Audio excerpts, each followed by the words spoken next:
Assalamualaikum warahmatullahi wabarakatuh. Alhamdulillahi wa kafa, wassalatu wassalamu ala sayyidina wa maulana Muhammadinil Mustafa wa ala alihi syurafa wa ashabihil hunafa wa tabi'ina lahum wa tabi'ihim min ahli sidqi wal wafa wa alaina ma'ahum wa fihim birahmatika ya man ya'lamu sirra wa akhfa. Allahumma salli wa sallim ala sayyidina wa maulana Muhammad nuri kasari wa madadikal jari wajma'ni bihi fi kulli atwari wa ala alihi wa sahbihi ya nur. Allahumma salli ala sayyidina wa maulana Muhammad salata abdin qallat hilatuh wa rasulullah wasilatuh wa anta laha ya ilahi wa likulli karbin azim fafarrij anna ma nahnu fihi bi sirri asrari. Bismillahirrahmanirrahim. Amma ba'du, ma'asyiral hadirin wal hadirat, ikhwanana, saudara-saudara, sahabat-sahabat fillah yang dimuliakan oleh Allah Subhanahu wa taala. Mudah-mudahan kita semuanya selalu dipersatukan oleh Allah Subhanahu wa taala di dalam ridhonya. Pertemuan-pertemuan kita mudah-mudahan insyaallah menyedot rahmat dari Allah Subhanahu wa taala sebanyak mungkin, dan perpisahan kita menjadi perpisahan yang selalu dalam lindungan Allah Subhanahu wa taala. Allahumma ja'al jam'ana hadza jam'an marhuma wa tafarruqana min ba'dihi tafarruqan ma'suma. Mudah-mudahan kita semuanya tergolong orang-orang yang pandai mensyukuri nikmat-nikmat Allah Subhanahu wa taala, ditambah kedekatan oleh Allah Subhanahu wa taala kepada baginda Nabi Muhammad sallallahu alaihi wasallam. Mudah-mudahan selalu dalam hidayah dan taufik darinya. Amin ya rabbal alamin. Ma'asyiral hadirin wal hadirat, ikhwanana yang dimuliakan oleh Allah Subhanahu wa taala. Bertemu kembali kita di dalam halaqah min ajli Rasulillah sallallahu alaihi wasallam. Halaqah ini kita maksudkan untuk menambah wawasan pengetahuan kita tentang baginda Nabi Muhammad sallallahu alaihi wasallam. Halaqah ini kita maksudkan untuk kita menambah kecintaan dan kerinduan kepada Rasulullah sallallahu alaihi wasallam dan berharap dengan sungguh-sungguh dari lubuk hati yang paling dalam, mudah-mudahan kita mengharapkan ridhonya Rasulullah sallallahu alaihi wasallam kepada kita di dunia dan di akhirat, yang pastinya ridho Rasulullah adalah pintu terbesar untuk mendapatkan ridhonya Allah Subhanahu wa taala. Ma'asyiral hadirin, ikhwanana yang dimuliakan oleh Allah Subhanahu wa taala. Pada halaqah yang lalu kita membahas akan terbelahnya bulan sebagai salah satu mukjizat besar baginda Nabi Muhammad sallallahu alaihi wasallam. Terlepas dari pastinya semua mukjizat-mukjizat itu adalah sesuatu yang besar dan mulia, namun disebutkan mukjizat terbelahnya bulan karena disebut oleh Allah Subhanahu wa taala dalam Al-Qur'an secara pasti, dan juga ini adalah mukjizat yang tidak dimiliki oleh para anbiya yang lain. Para nabi-nabi punya mukjizat semuanya, dan agung mukjizatnya, mulia. Namun tidak ada yang berhubungan dengan mukjizat semisal terbelahnya bulan oleh baginda Nabi Muhammad sallallahu alaihi wasallam. Rasulullah sallallahu alaihi wasallam adalah pimpinan para anbiya. Rasulullah sallallahu alaihi wasallam adalah kepala dari semua para anbiya. Rasulullah sallallahu alaihi wasallam adalah yang termulia dari semua para nabi dan para rasul. Karenanya semua mukjizat para anbiya ada pada diri Rasulullah sallallahu alaihi wasallam, dan bahkan lebih. Para ulama membuat contoh.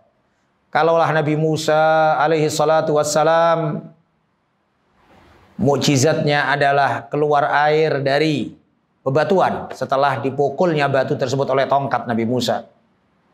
Namun baginda Nabi Muhammad SAW lebih ajaib, yaitu keluarnya air dari jari jemari Rasulullah SAW. Yang dalam riwayat Sayyidina Jabir bin Abdullah yang hadir pada saat itu lebih kurang 1.500 orang. Dan beliau meyakini andaikan kami 100.000 pun maka akan cukup air tersebut. Nabi Isa alaihi salatu wassalam menyembuhkan orang yang sakit. Rasulullah sallallahu alaihi wasallam sering banyak mujizatnya menyembuhkan orang sakit. Orang yang buta bisa melek. Rasulullah sallallahu alaihi wasallam juga demikian. Bahkan tanpa tangan Rasulullah cuma ngajarin doa kepada satu orang yang dikenal dengan Utsman bin Hanif. Dalam riwayat Utsman bin Hanif, datang seorang buta kepada Rasulullah sallallahu alaihi wasallam, kemudian mengatakan, "Ya Rasulullah, doakan supaya mataku melek." Ya Rasulullah melihat. Kemudian Rasulullah mengatakan, "Kalau engkau sabar, engkau mendapatkan surga." Ini orang mengatakan, "Ya Rasulullah, surga adalah balasan yang mulia, tapi engkau bisa memberikan kepadaku ya Rasulullah kesembuhan mataku bisa melek, dan engkau pun juga bisa menentukan aku masuk dalam surganya Allah Subhanahu wa taala." Kemudian Rasulullah ngajarin, kau wudhu dengan wudhu yang baik, kemudian kau sholat 2 rakaat, dan kemudian kau doa. Doa diajarin oleh Nabi, Allahumma inni as'aluka wa atawajjahu ilaika binabiyika nabiyir rahmah.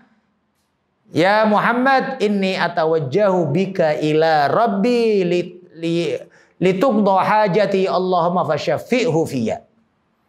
Yang artinya, ya Allah, aku bertawajjuh kepadamu dan meminta kepadamu, bertawassul melalui Nabi Rahmat, Nabi Muhammad sallallahu alaihi wasallam. Kemudian ada ungkapan, ya Muhammad, wahai Nabi Muhammad. Ini hadis sangat masyhur dan tidak ada yang bisa menyaksikan kesahihan hadis ini.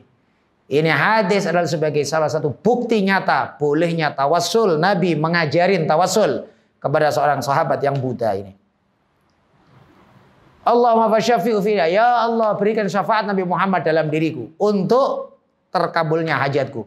Berdiri ini A'rabi, orang Badui ini, dia sudah bisa melek. Dia sudah bisa melihat. Dia sudah bisa melihat matanya dari kebutaan tersebut. Subhanallah, tanpa sentuhan tangan Nabi, tanpa dihembus oleh Nabi, tanpa didoain sama Nabi, tinggal disuruh baca doa. Lebih hebat lagi. Belum lagi mukjizat Rasulullah Sayyidina Qatadah yang matanya tercongkel dalam salah satu peperangan, kemudian dia bawa matanya tersebut. Dia bawa sama Rasulullah, ini ya Rasulullah mataku, ya Rasulullah mataku. Rasulullah lagi sibuk perang. Langsung dibalikkan matanya oleh Rasulullah SAW sampai menjadi mata yang lebih baik, balik dan lebih baik dari yang semula. Sampai dikatakan Sayyidina Qatadah, selama hidupku sampai aku tua kayak gini, mataku yang satu bisa sakit, tapi yang satu yang dibalikkan oleh Rasulullah SAW tidak pernah sakit. Menghidupkan orang mati juga demikian. Rasulullah SAW ada beberapa riwayat menghidupkan orang mati. Ayah bundanya Rasulullah dihidupkan oleh Rasulullah SAW untuk beriman.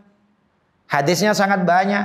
Al-Imam Suyuti memiliki karangan kitab khusus tentang masalah tersebut. Dan lain sebagainya. Ini tadi kita sampaikan tentang masalah mukjizat terbelahnya bulan. Yang pembuktian telah nyata. Baik secara ilmiah atau juga pembuktian kalender Cina yang pernah kita sebutkan dan lain sebagainya. Maka jangan sampai kita memiliki sifat semisal sifat orang-orang kafir yang melihat berbagai macam kejadian-kejadian besar berpaling dari Allah Subhanahu wa taala, dan berapa banyak virus-virus yang semisal ini terjangkitin di banyak orang di akhir zaman yang semisal ini. Semisal sekarang ini, berapa banyak orang yang hanya memikirkan kejadian-kejadian hebat terjadi di alam semesta, keanehan-keanehan yang terjadi. Mereka hanya mengatakan ini adalah siklus alam, ini adalah perubahan cuaca, ini ada dan lain sebagainya. Padahal sunnah Rasulullah SAW, ketika datang angin kencang, disunnahkan kita beradzan. Ketika ada gerhana, disunnahkan kita sholat. Dan disebutkan dalam hadis kalau ada awan gelap hitam di kota Madinah, Rasulullah SAW sujud lama kepada Allah Subhanahu Wa Taala untuk memohon kepada Allah Subhanahu Wa Taala keselamatan. Gerhana matahari, gerhana bulan, Rasulullah tahunya kalau gerhana bulan itu adalah bumi berada di tengah-tengah antara matahari dengan bulan, sehingga bulan tidak bisa mengambil cahaya dari matahari. Kalau gerhana matahari adalah bulan berada di tengah-tengah antara bumi sama matahari, sehingga bumi tidak bisa melihat cahaya tertahan dengan adanya bulan yang ada di tengah-tengah antara matahari dengan bumi.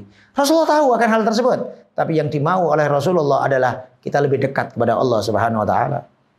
Dan demikian juga hadis yang masyhur tentang masalah setelah kejadian sholat subuh di perang Khaybar, kemudian malam hari turun hujan.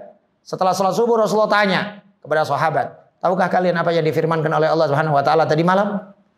Kalau sahabat mengatakan Allah wa Rasulullah alam. Kemudian Nabi mengatakan, Allah berfirman, sebagian hamba-hambaku ada yang iman sama aku kafir dengan bintang. Ada yang sebagian orang kafir sama aku iman dengan bintang. Apa maksudnya? Kalau disebutkan, siapa yang mengatakan tadi malam kita diberi hujan dengan anugerah Allah Subhanahu wa taala, maka dia iman kepada Allah, kafir dengan bintang. Tapi barang siapa yang mengatakan mutirna binau'i kada, turun hujan karena bintang itu letaknya samping bintang ini, karena bintang itu posisinya di sini, maka dia kafir sama aku, iman dengan bintang.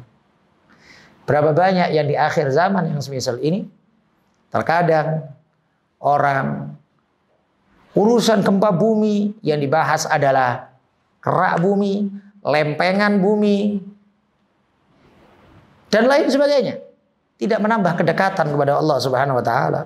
Tidak menambah rasa takut kepada Allah Subhanahu wa taala, sehingga seakan-akan semuanya berjalan semisal biasa. Padahal bagaimana sunnah Rasulullah sallallahu alaihi wasallam?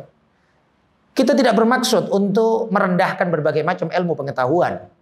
Namun, kalaulah ilmu pengetahuan tersebut menyebabkan kita jauh dari Allah Subhanahu wa taala, fatabban lidzalikal ilm. Celakalah itu ilmu itu. Untuk apa ilmu yang menambah kita berani sama Allah? Untuk apa kita mendapatkan tambahan ilmu namun kita nggak takut sama Allah Subhanahu wa taala? Tujuan utama ilmu adalah menambah rasa takut kita kepada Allah. Tujuan ilmu adalah kita supaya lebih memahami bahwa kita adalah hamba Allah Subhanahu wa taala. Al-Imam Al-Habib Abdullah bin Husain bin Tahir mengatakan, al-ilmu khasyah kulluh yu'raf bidzaka ahluh. Ilmu itu adalah takut kepada Allah secara total. Dengan itulah orang yang memiliki ilmu memiliki ciri khas, memiliki tanda khusus bahwa dia adalah orang yang takut sama Allah Subhanahu wa taala. Demikianlah Allah Subhanahu wa taala menyebut innama yakhsyallaha min ibadihil ulama. Sesungguhnya orang-orang yang takut kepada Allah Subhanahu wa taala adalah para ulama. Ma'asyiral hadirin wal hadirat, ikhwanana, sahabat-sahabat mulia yang dirahmatin oleh Allah Subhanahu wa taala. Setelah kita membahas tahun ke-9 Hijriah, mohon maaf, ke-9 dari kenabian. Umur Rasulullah SAW 49, terjadi keluarnya keluarga Rasulullah dari Syi'ib Abi Thalib dan terjadinya terbelahnya bulan sebagai mukjizat besar Rasulullah SAW setelah Al-Quran. Di tahun ke-10 dikenal dengan nama Amul Huzun, tahun kesedihan. Zaman dahulu, sebelum zaman Sayyidina Umar bin Khattab, saat dicanangkannya kalender Hijriyah, orang tidak mengenal tahun sekian, tahun sekian, tahun sekian. Kalau sekarang kan kita tahu. Sekarang tahun 1400 ya sekian. Kita tahu tahun Masehinya 2020 sekian. Ya. Zaman sebelum Sayyidina Umar bin Khattab tidak ada tahun 1, 2, tahun 100, tahun nggak ada. Zaman jahiliyah belum ada kalender itu. Padahal mereka juga mengetahui akan kalender Qamariyah. Mereka mengetahui, bahkan kalender Qamariyah ini adalah kalender terlama, kalender yang berpijak atau mengikuti perputaran bulan. Itu adalah kalender yang paling lama sebelum Masehi. Masehi menggunakan matahari, perputaran matahari. Kalau kalender Hijriah dengan bulan. Kita baca di dalam surat At-Taubah. Allah Subhanahu wa taala berfirman, "Inna iddatasy syuhuri indallahi 12 syahran fi kitabillah. Yauma khalaqas samawati wal ard. Minha arba'atun hurum. Dzalika dinul qayyim." Sesungguhnya jumlah bulan di sisi Allah Subhanahu wa taala sejak diciptakannya langit dan bumi. Sejak diciptakan langit dan bumi. 12 bulan. Di antara 12 bulan tersebut ada 4 bulan yang dimuliakan dan diagungkan oleh Allah disebut Asyhurul Hurum. Asyhurul Hurum itu sudah dikenal sejak zaman dahulu sebelum Islam. Demikian juga kalender Hijriah. Kalender Qamariyah. Namun diawali oleh Sayyidina Umar bin Khattab setelah musyawarah para sahabat untuk menjadikan kita mau mulai tahun ini mulai dari kapan? Supaya jelas. Kadang terjadi surat menyurat, kita mau nulis tahun keberapa ini. Takutnya pula ketika perjalanan yang demikian panjang, surat menyurat antar negara, zaman dulu tidak ada pesawat, bisa jadi tulisan tersebut ditulis bulan Rajab umpama. Bulan Ramadan surat itu. Ramadan tahun kapan? Ramadan tahun ini, bisa juga Ramadan tahun kemarin. Maka musyawarahlah para sahabat untuk menentukan mau membuat kalender Islam. Ada yang berpendapat dimulai dari diangkatnya Nabi Muhammad jadi Rasul. Ada yang berpendapat untuk dimulainya sejak Perang Badar. Karena Perang Badar ini adalah penentu, perang yang terutama, perang yang teragung. Ada dan lain sebagainya. Tapi Sayyidina Ali bin Abi Thalib berpendapat dimulai dari hijrahnya Rasulullah sallallahu alaihi wasallam. Dan dari hijrahnya Rasulullah juga demikian. Ternyata ada dalil secara tersirat dari Al-Quran. Allah Subhanahu wa taala menyebut tentang pembangunan Masjid Quba. Allah berfirman, la masjidun ussisa ala taqwa min awwali yaumin ahaqqu an taquma fi. Sungguh masjid yang ditegakkan didasarkan atas ketakwaan. Dari awal hari engkau masuk ke kota Madinah, kota Yathrib, awal hari kau hijrah. Ahaqqu an taquma fi, itu lebih berhak engkau berdiri di dalamnya. Kalimat min awwali yaumin secara tersirat bahwa menunjukkan awal hari. Meskipun asal artinya awal hari di sini adalah awal hari Rasulullah hijrah masuk ke kota Yathrib, tapi bisa juga diartikan awal hari kalender Islam diawali dengan hijrahnya Rasulullah sallallahu alaihi wasallam. Nah, oleh sebab itu kita seringkali disebut semisal Rasulullah lahir tahun berapa? Tidak ada sebutan tahun berapanya, tapi semua mengatakan Rasulullah lahir tahun gajah. Rasulullah lahir tahun gajah. Kenapa? Karena orang-orang Arab terdahulu, orang-orang kuno terdahulu menjadikan kejadian-kejadian besar sebagai salah satu pedoman, sebagai salah satu tolak ukur. Sehingga permulaan tahun, sehingga kadang orang ngomongnya gini, Nabi lahir tahun gajah, karena kejadian besarnya tahun gajah. Mereka mengatakan, orang kafir Quraisy juga demikian, mengatakan kejadian ini terjadi 3 tahun setelah tahun gajah. Sudah tahun gajah, 4 tahun setelah tahun gajah.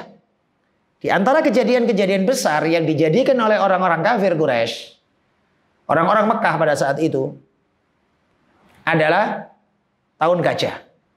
Di antaranya lagi adalah pembangunan Ka'bah di saat Rasulullah umur 35 tahun. Dan Nabi umur 35 tahun. Dan saat 35 tahun tersebut lahirnya Sayyidah Fatimah radhiyallahu anha wa ardhaha. Orang lebih memperhatikan kejadian-kejadian besar.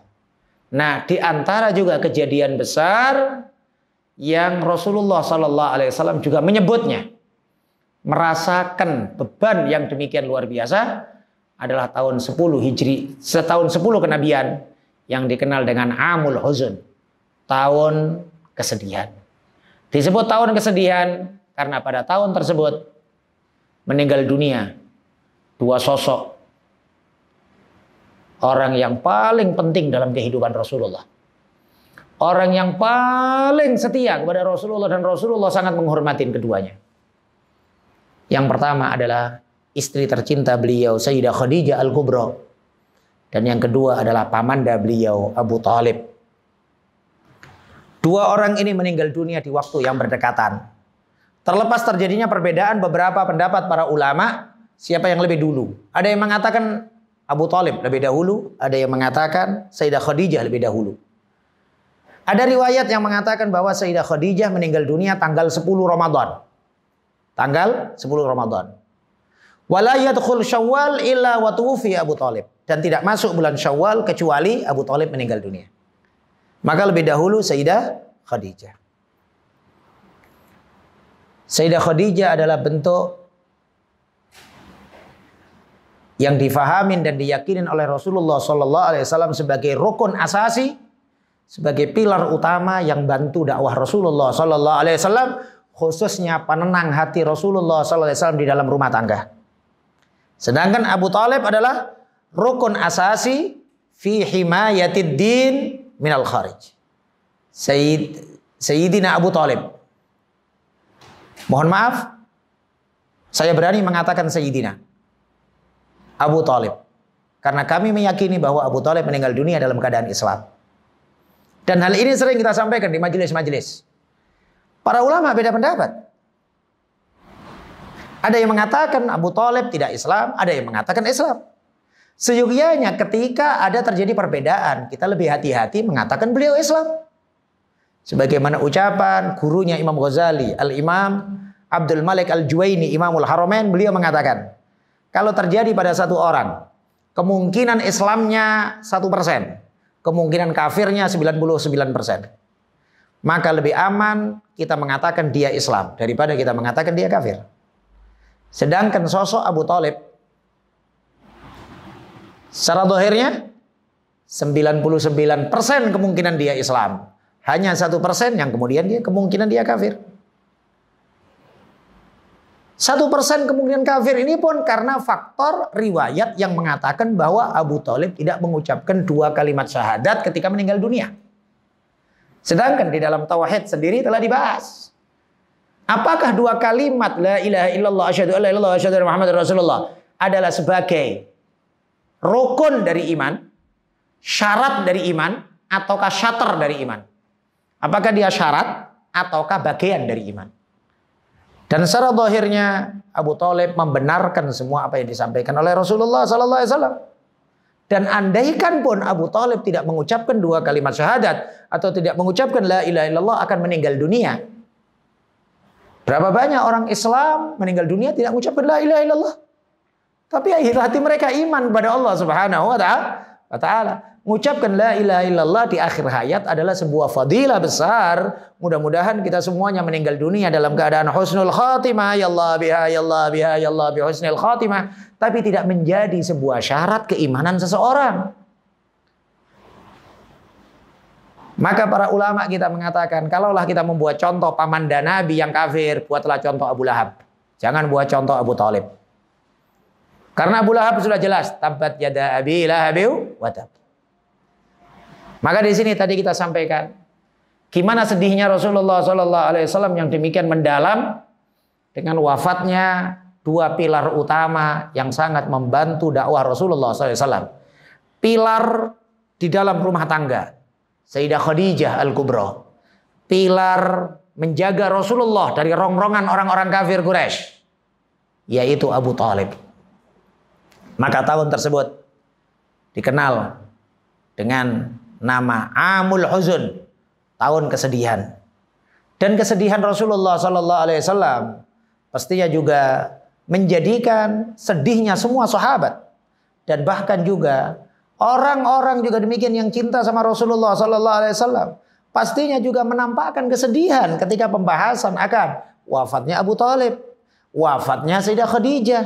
Bukan malah kemudian naudzubillah min dzalik, orang-orang kok kemudian wafat Abu Thalib malah kemudian membahas Abu Thalib kafir, Abu Thalib tidak beriman, Abu Thalib, ya Allah, tidakkah ini menambah kesedihan Rasulullah sallallahu alaihi wasallam? Mohon maaf, secara hukum tauhid, kalau kita mengatakan umpamanya orang yang kita tidak tahu dia Islam atau kafir, tapi kita bilang dia Islam, apa pengaruhnya buat kita? Gak ada pengaruh buat kita. Apalagi ini adalah pamanda Rasulullah sallallahu alaihi wasallam yang semua syair-syairnya menunjukkan percayanya sama Rasulullah. Adapun tidak menampakkannya keimanan Abu Thalib kepada halayak ramai, kepada semua masyarakat, alasan beliau sangat diterima. Karena supaya kepemimpinan beliau Abu Thalib masih tetap diterima oleh orang-orang Quraisy.